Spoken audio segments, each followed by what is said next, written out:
Bonjour, c'est Claudie des Énergies, c'est la vie.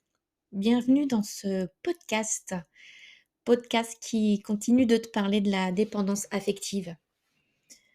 Aujourd'hui, je vais revenir sur le côté tu dis oui à tout de peur d'être rejeté ou abandonné. Ces deux blessures font partie intégrante de cette dépendance affective, de ta dépendance affective. Et oui, quand on est dépendant affective, on est incapable de dire non à l'autre parce qu'on a peur d'être rejeté ou d'être abandonné. Donc c'est soit avec ton compagnon, ta compagne, soit avec tes enfants ou même avec tes collègues, tes amis. C'est pour ça que tu acceptes tout et n'importe quoi et tu te mets dans des situations qui sont très toxiques pour toi. Et là donc, je vais te donner des exemples pour que tu puisses comprendre et étudier ta situation et vraiment savoir si tu es en dépendance affective ou pas. Je t'invite également à écouter l'ancien podcast, podcast précédent où je te donne une définition de la dépendance affective. Tu ne sais pas dire non.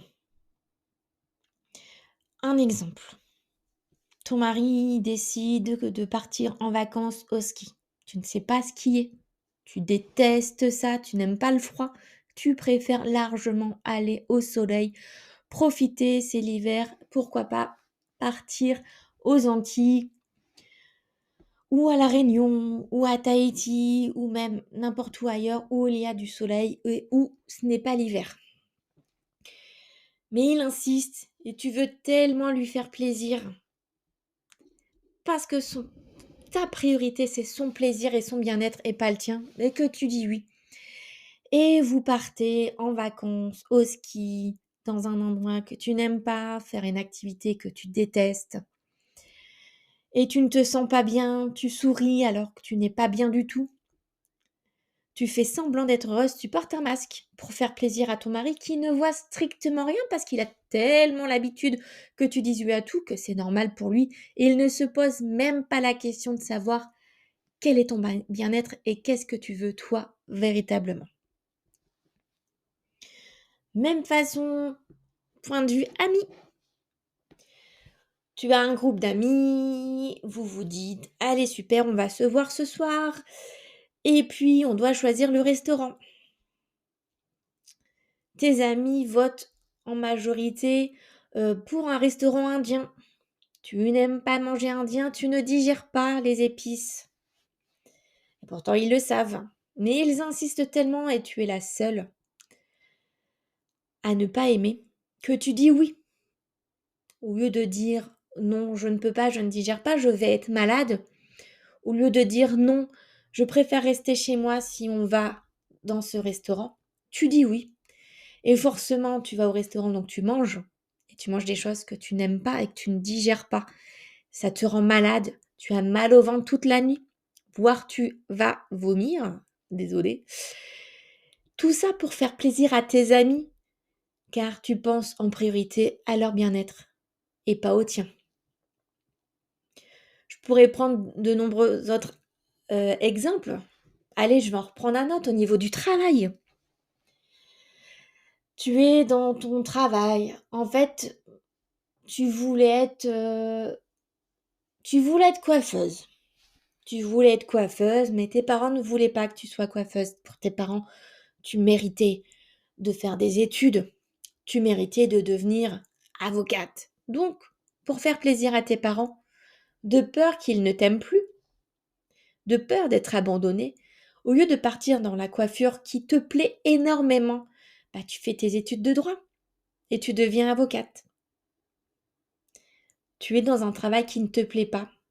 Tu es en stress, tu portes un masque, faire semblant que ça te plaît, que tu es heureuse de te lever chaque matin pour aller à ton travail alors que pas du tout. T'es pas du tout heureuse. Pour toi, c'est une situation toxique comme toutes celles que je viens de citer. Tout ça parce que tu as peur d'être rejetée, tu as peur d'être abandonnée par les autres. Parce que tu n'as pas compris que ta priorité, c'était toi. Avant de chercher l'amour à l'extérieur, cet amour est à l'intérieur de toi. Il n'est pas à l'extérieur, c'est toi. Apprends à t'aimer, à te respecter. Fais ce que tu aimes faire et pas ce que les autres ont envie que tu fasses. Si tu n'aimes pas ce qui est aller à la neige, tu dis non, tout simplement. Tu peux même faire une négociation avec ton mari, ton compagnon. Cette année, on va au ski, l'année prochaine, on va au soleil. Mais c'est important de donner ton avis et de savoir dire non. C'est comme ça que tu vas marquer le respect envers toi. Quand tu sais dire non, tu prouves aux autres que tu t'aimes et tu te respectes. Donc en face de toi, on va te respecter également. Est-ce que tu as compris la nuance?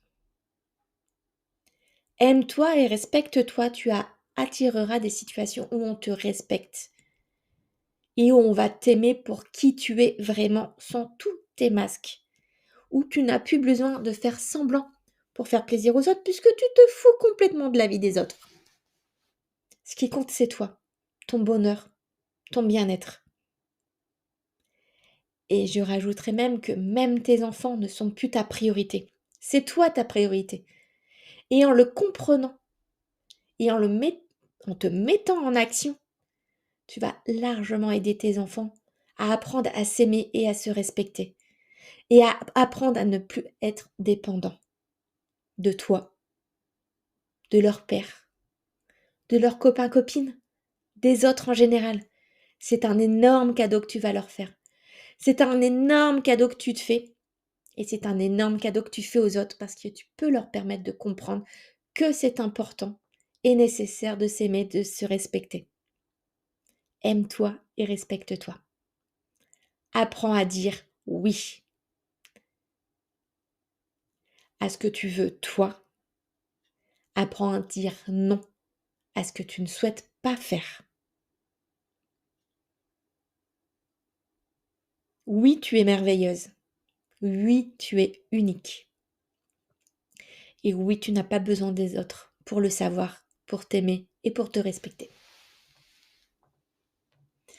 Je te laisse réfléchir à tout ce que je viens de dire. N'hésite pas de mettre un commentaire si tu le souhaites sous cet épisode de podcast.